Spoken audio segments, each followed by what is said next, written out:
What's up, Packers fans? Aaron Nagler here, ready to talk some football with my good buddy, Andy Herman. Andy, can't believe you weren't at practice today. Can't believe you weren't there for the Jordan Love show. What's going on? Just glad I didn't miss anything. I'm glad it was another nondescript, boring day. Same way Jordan looked at the last few days of practice. Just nothing missed at all. I'm not going to say you're the jinx, but clearly you're the jinx. That's all I'm saying. Of course, the headline coming out of day 2 of Packers minicamp is Jordan Love being on fire, whether it's A.J. Dillon wheel routes, whether it's Allen Lazard touchdowns, doesn't matter who he was throwing at. Sounds like he put on a show. Kind of speaks to young quarterbacks in the NFL, right? This idea that yesterday we all heard about the struggles. You were there to see it, missed a couple wide open throws, and then today he comes back and is just absolutely on fire. I mean, this is, I think, exactly what we were talking about throughout the offseason as far as it's a young guy. It's first time really working with the ones in the NFL. There's going to be a lot of ups and downs with Jordan Love. Yeah, I think Zach Cruz in his tweet hit the nail on the head. Like, we shouldn't probably be too shocked that young quarterback taking his first reps in the first few practices with the ones is going to have moments of utter, brilliance and moments of utter madness, right? Like, right. It is just what it is at this point in his career. And the thing is, I talked to Perry and Maggie yesterday. The thing that I wanted in the first 3 practice was one of the sounding like handful of throws that he made today at practice, so I could latch onto something and be like, look, he threw this absolute dime down the field. And in 3 practices prior to this, he didn't have any of those. And then sounds like today he certainly made up for lost time. But I've been making the rounds, so I'm just plugging myself here. But no, I was on Ramage's show yesterday too, and we were talking about. And I'm on tonight. He'll have anybody. He wants us all on his show. We all know that. No, shout out to Matt Ramage. Do one big one sometime. No, he's fantastic.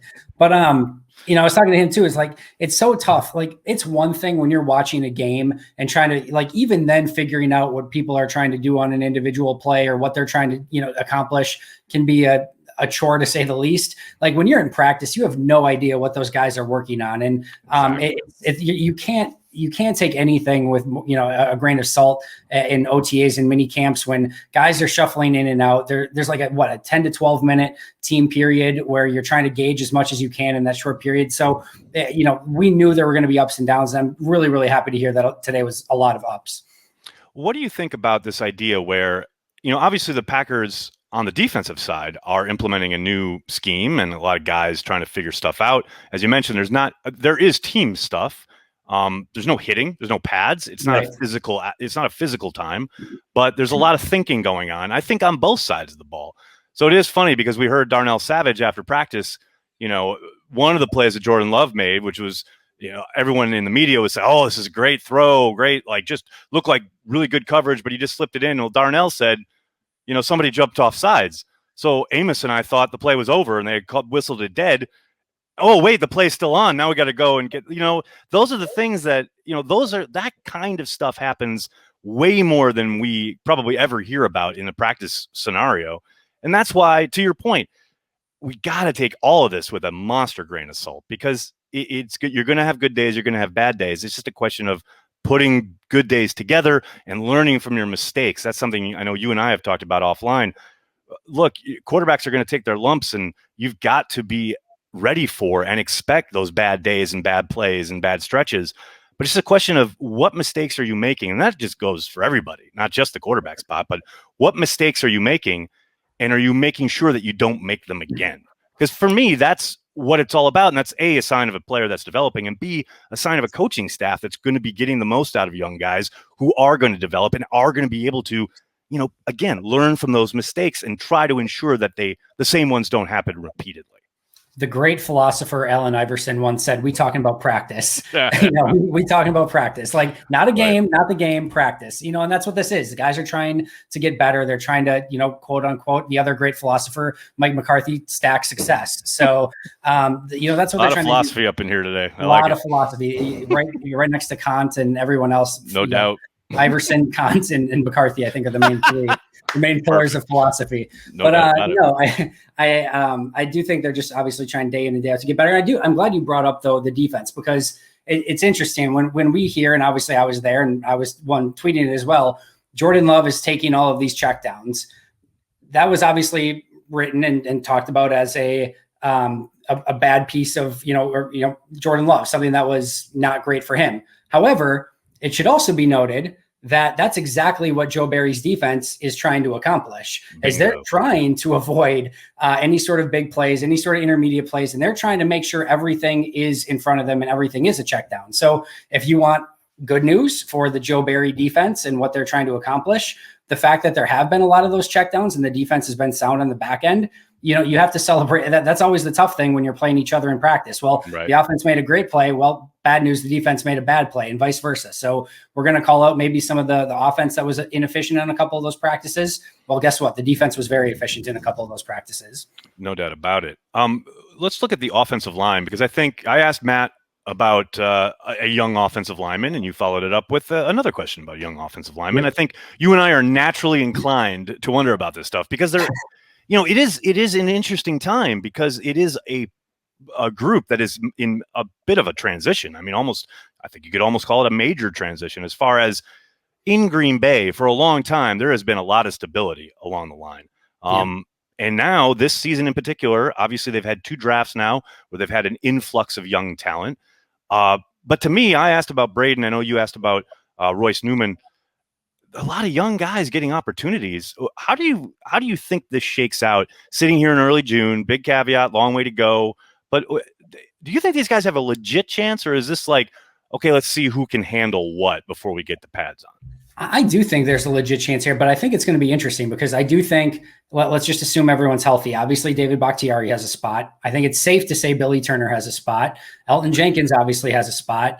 It certainly seems like Josh Myers is the leader in the clubhouse for that center spot. If those 4 things are true, now you've got 1 spot for potentially 4 guys, whether that's Ben Braden, who, again, if Adam Stenovich last week says, hey, I really like what Ben Braden's doing, and he has a chance to make the roster, okay, that's, noteworthy, but okay. But he said he has a chance to be a starter. That is a major statement. So Ben Braden, Royce Newman's rotated in with the ones. Of course, you've got returning Lucas Patrick. And then you got to think John Runyon Jr., who's also been running with the ones, is in that conversation as well. So, theoretically, again, assuming Turner, Bakhtiari, Jenkins, Myers are 4 of those guys. And, I'm not going to put Myers in permanent marker here, but if those 4 guys are true, that leaves 1 spot for 4 guys. Either way, I definitely think as we sit here today, and we'll see what happens when the pads come on and games happen and things like that, but the depth seems a little bit better than maybe we thought it was, maybe even a few days ago.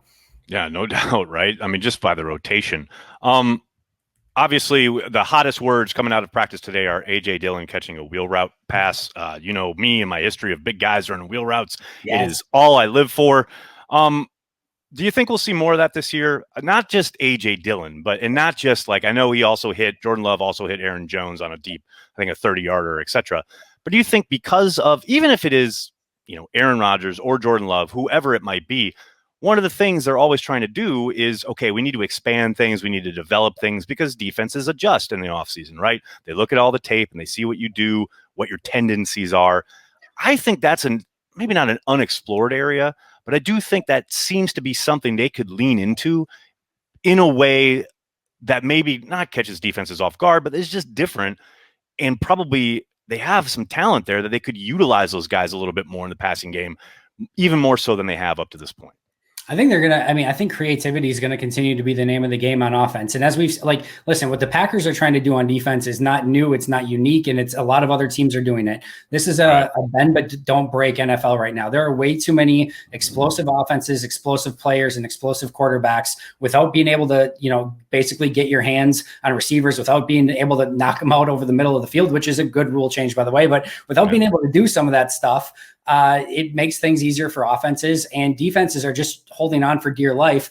If they can make the offense turn the ball over before they get into the red zone, and then once you get into a shorter, compact space, all right, now we're going to really do everything we can to contest everything and see what we can do when you don't have to worry about a Tyreek Hill getting 70 yards over the back because there's just not the space there anymore, and then try to hold to a field goal. So I think as defenses do more and more of that stuff, creativity and trying to get, whether it's wheel routes out of the backfield, whether it's disguising different things, more play action, tight end. I like when he says Robert Tonyan wants to be a bigger part of the offense, you can understand why. When I think I would love to see Jay Sternberger take a step and get more involved, because we know he has the receiving chops to do some of that stuff. So what we need Dusty Evely to get in here. And how many wheel routes can you get on one play? Can you get like one receiver with like 4 wheel routes?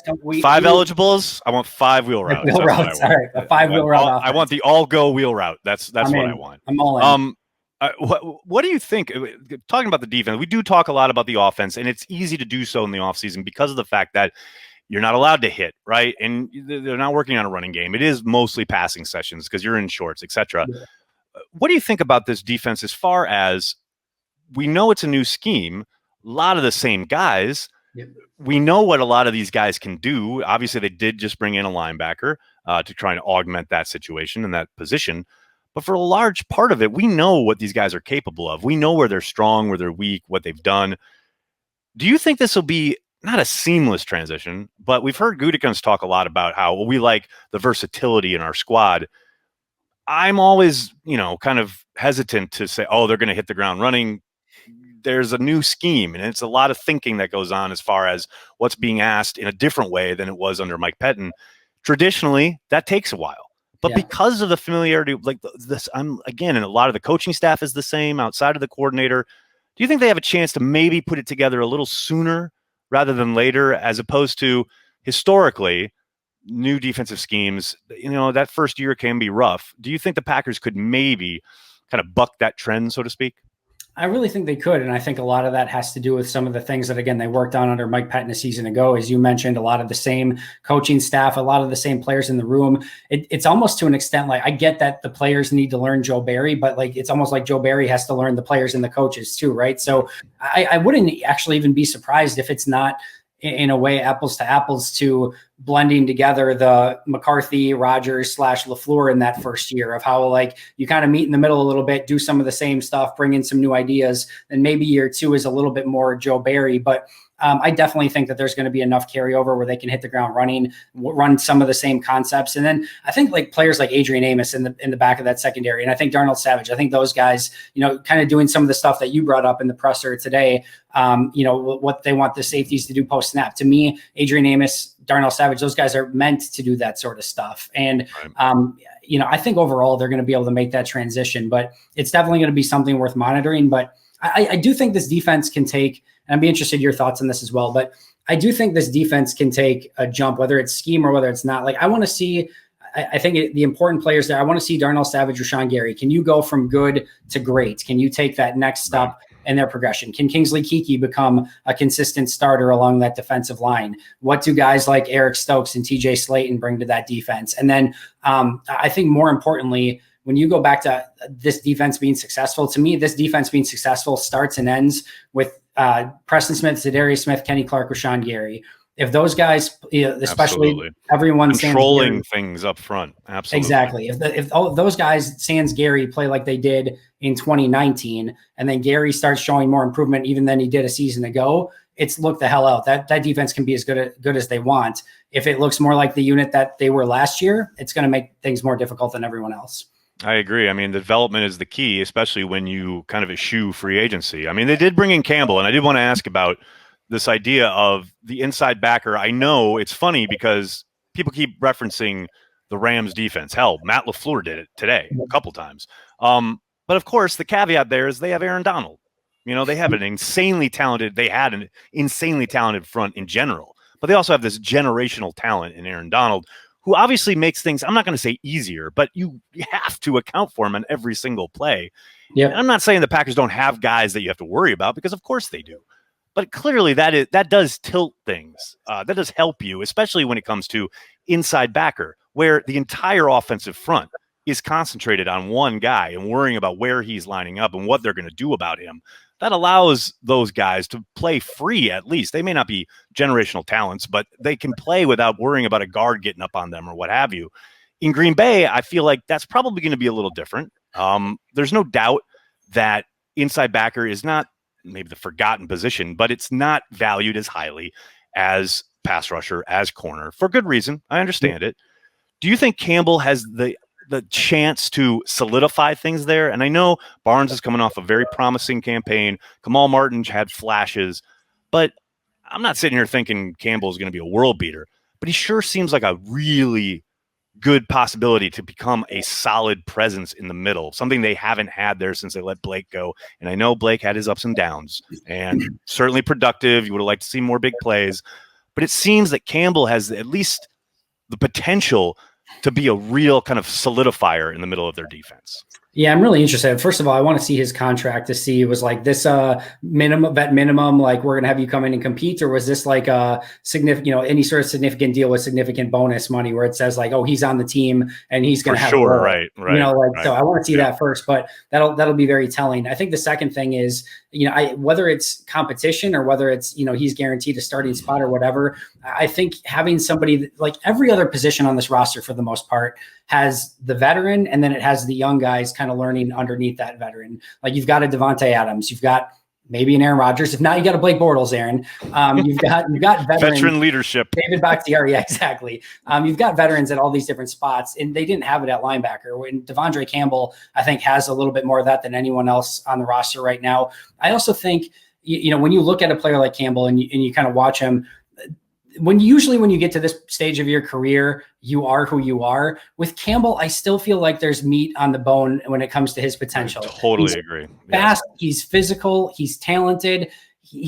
Whether it's just he hasn't found the right defense, whether it hasn't been the right players around him, whatever it is, I still feel like he has more to give to this game and that he can be a good player if things click. Will that happen or not? Who knows? And probably more likely not than it does.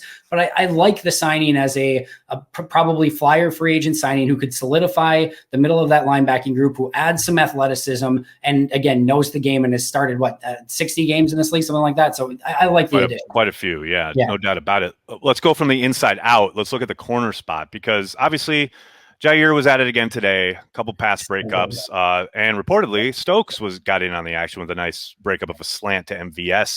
What have you seen from Stokes? You've been there. I mean, I haven't even seen the guy in a Packers uniform yet, but what is it? Does the speed jump out? What does he look like? Does he pass the eye test? What have you seen from Stokes so far the few times you've been?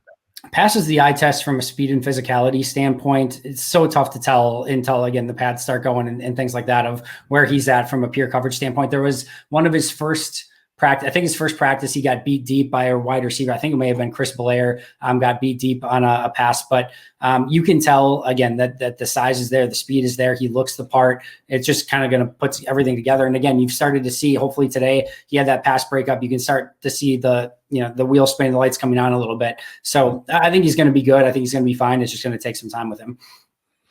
Well, Andy, I don't want to jinx it, but we've gone 17 minutes without mentioning or talking about the quarterback drama. So I'm gonna end it here in the hopes that we can have a 12 free zone when we're talking football.